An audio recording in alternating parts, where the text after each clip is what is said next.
Welcome back to the channel. I'm Fix It All Paul. Thanks for watching. And today we're going to continue on the Montgomery Wards snowblower. This big beast here.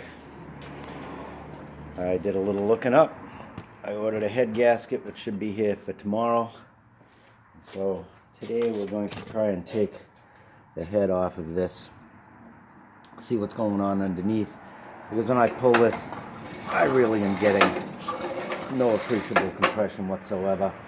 I really think it's just the head gasket leaking because I had these 3 bolts out. But we're going to pull that top off and see what we find. Now, in order to get this top off, this metal has to come off. I don't know why they did it that way you would hold the metal down with the head bolts.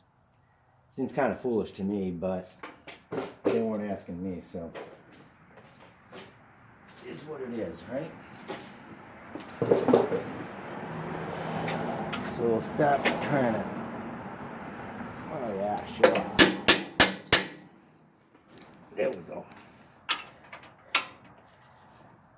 I have a feeling we're going to run into a little corrosion here.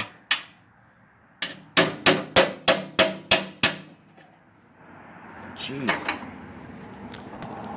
Jeez Louise, sorry, I didn't mean to bump you around there. But in any case.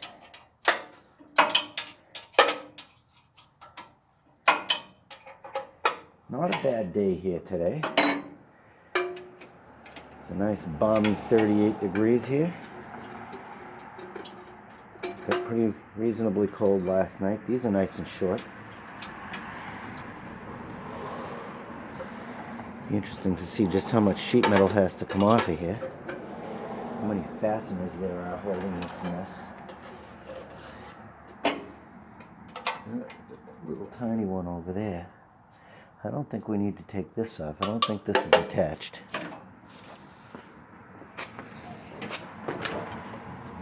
Oh, this?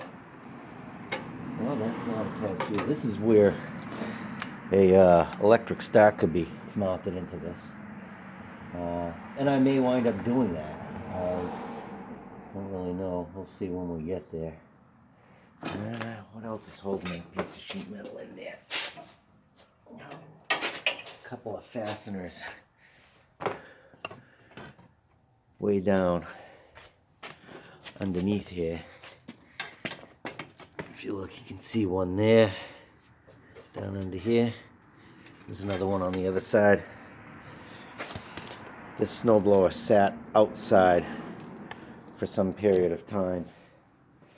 The guy got it from, said he took it on as a project and then he just never got really around to it.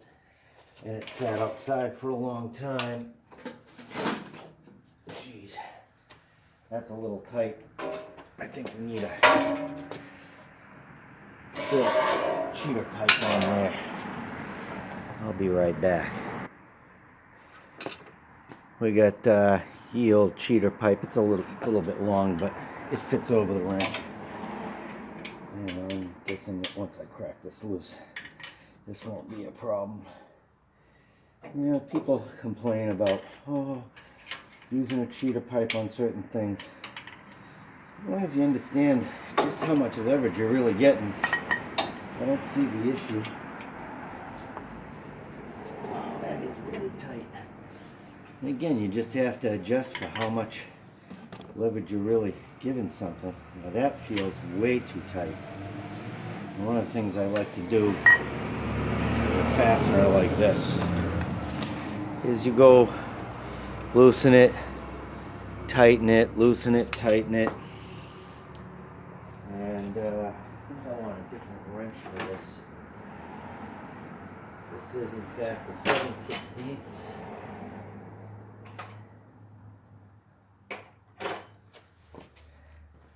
Pause you while I find a better wrench for this. I was thinking I needed a better wrench. A longer one might be helpful. What I really needed was just to reposition you guys so that you can better see what I'm doing. Wow. That is bound up in there a little bit. It's a problem with an aluminum housing and a steel fastener. You get that dissimilar metals. You get a little bit of electrolysis going on. Next thing you know, you got fasteners bound up in there. I really don't want to snap this off because drilling that out would be a drag because I'd have to take the engine off in order to do so.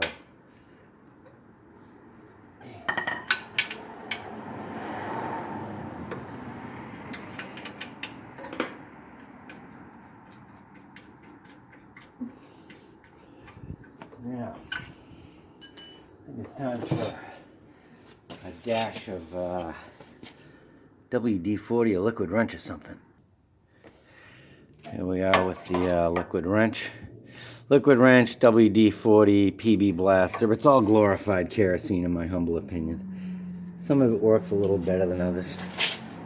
I can see that there's a metal tab sticking off of the engine just behind this cover, and there's a little space in here, so I'm gonna blast a little in there and hopefully get some of that on the back side of that fastener where the threads come through, and maybe, just maybe, we can begin to,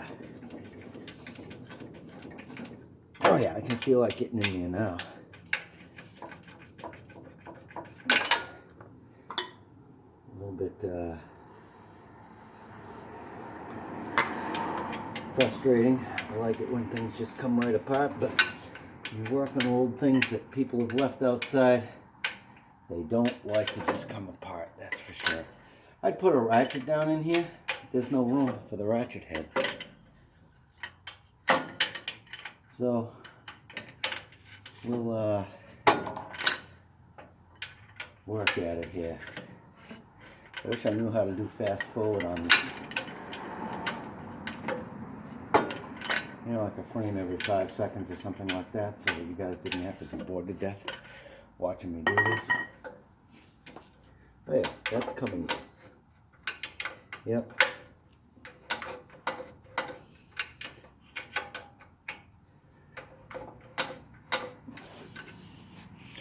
Alright, I'm going to go ahead and finish taking that one and the one on the other side off, and then we'll pull this cover off. And I'll be back.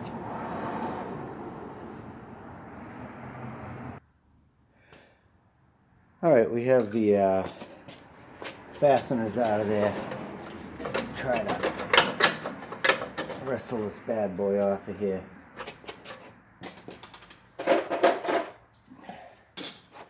Try to get a little dimple here that's caught on. There we go. A little bit of grime and gross down in there. It's alright, that's what we're here for. Clean it up. Hopefully get it working again. Now I wish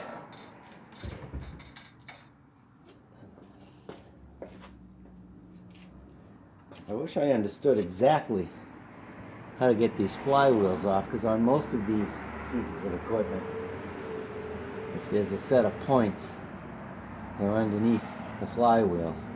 And more times than not, you find that the points have a huge effect on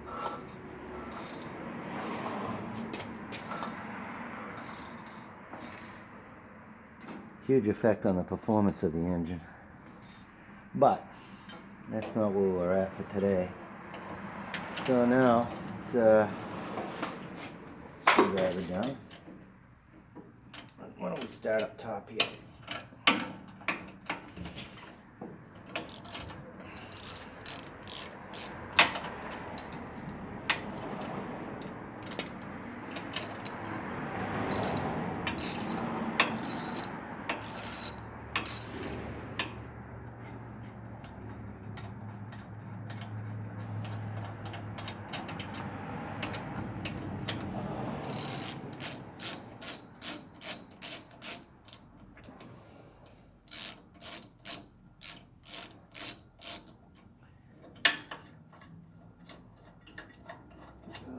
Boring. Goes out of there.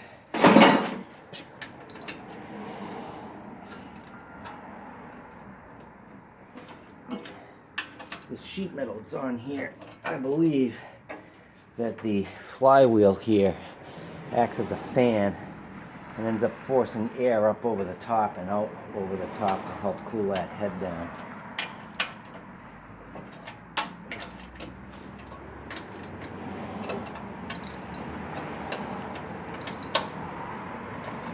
Alright, we'll get these out. I'll be right back. Come on, pause. Alright, we'll get these all loosened up. Now as I pull these out, I want to make comparison. They are not all the same, as you can see. So how do we keep track of what goes where? Mostly, we take the video camera and we take a look down from the top, and we will take a snapshot so that we know where everything is. Alright, let's get that bright spot out of your view here.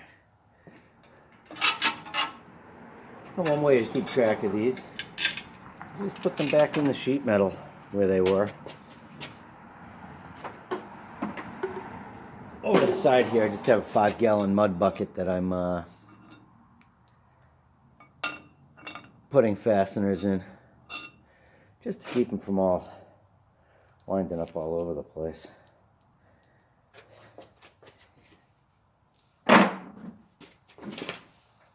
Now comes the moment of surprise. What are we going to find when we get this open? We're going to find a head gasket that's absolute garbage.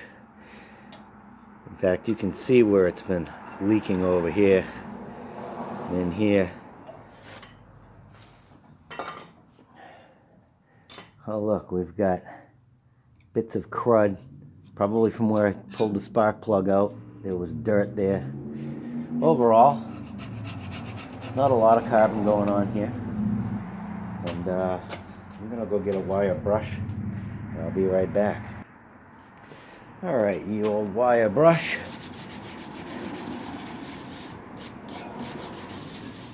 Top of that piston looks very nice. Yeah.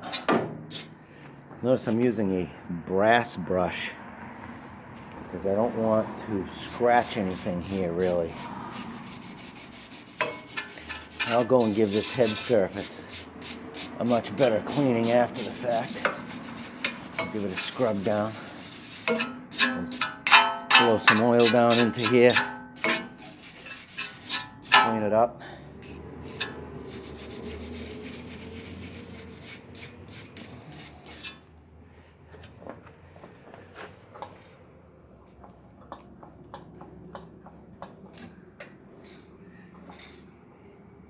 That valve opens. Just need to get a flashlight over here. I'll be right back.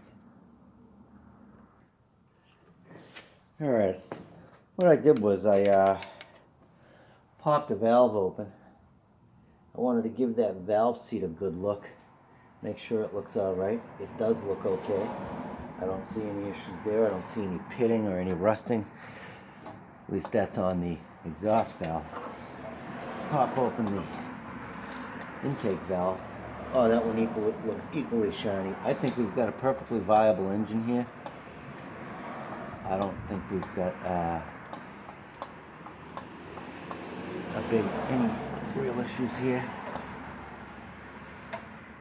Well, there's a little bit of play in the move this back and forth. There's a little bit of play in the valve guide.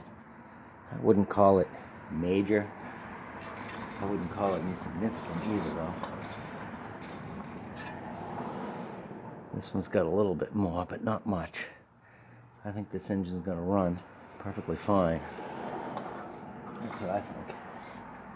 But what do I know? I'm just a mechanic here. So there's that half of it. Let's grab the itself. And the wire brush.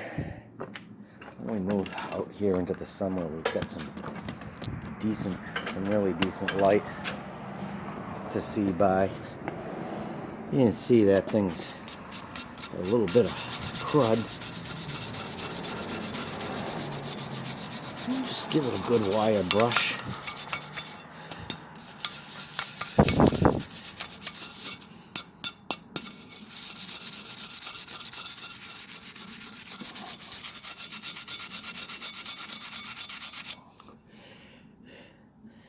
I don't see any real problem with that at all.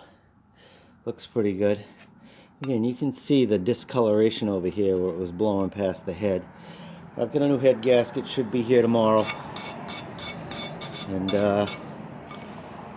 we'll put it on. Look at the crud collected in there.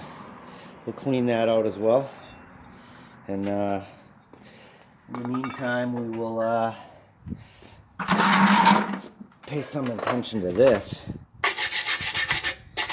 We'll have to give this a much better wire brushing than the rest of it. It's got a little rust hole in the bottom, but I'm not really bothered by that. We'll clean this stuff up and make it a little better than it is. Scrape the cruddies off. I'll go over this surface and the surface on the engine with a single edge razor blade, and find little bits cleaned up.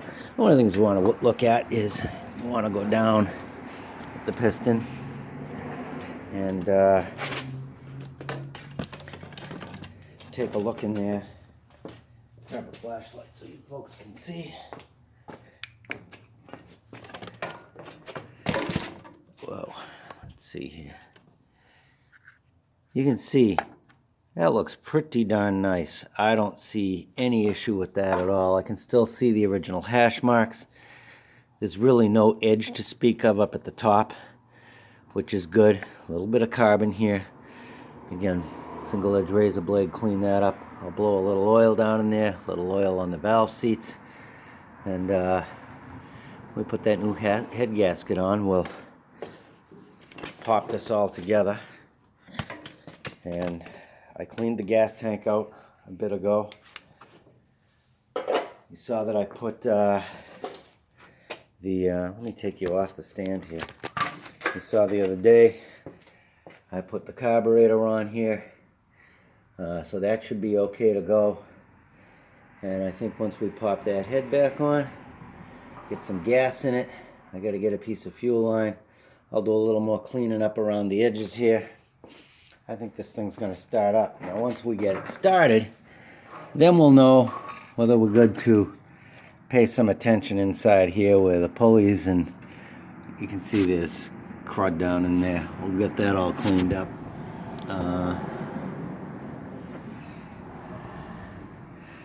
I may end up separating the auger assembly off to check the bearing down in the middle there.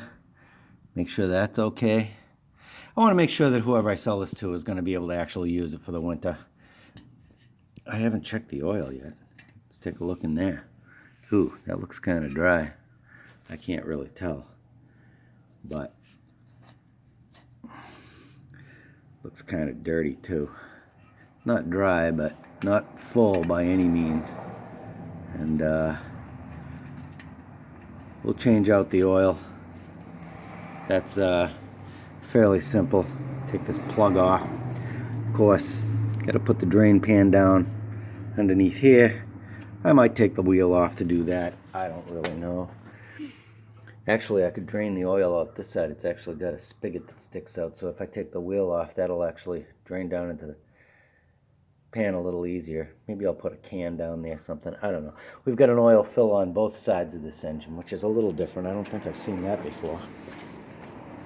In fact, I know I haven't seen that before.